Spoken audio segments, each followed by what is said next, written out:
Hey everyone, hope you're doing okay. I want to talk to you about nutsedge today because it's really a problem this year. It's popping up all over the place.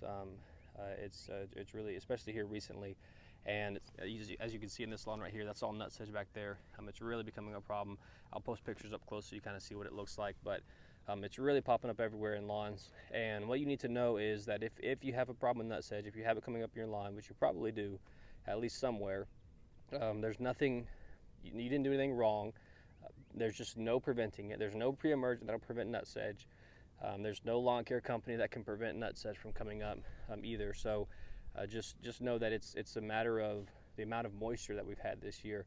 Nutsedge likes moisture. Usually that's a sign of an area that doesn't drain well, or maybe you have a lot of soil compaction that's holding water on top of the soil. It's allowing nutsedge to pop up, to really thrive. That's usually the case, but this year with the amount of moisture that we've had, there's just no way around it. It's inevitable. We're going to have to deal with nutsedge this year because of the amount of moisture that we've had.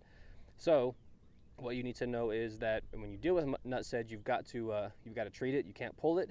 Pulling it doesn't work, and you've got to use an herbicide that is specifically labeled for nutsedge, and not just any grassy weed herbicide will work.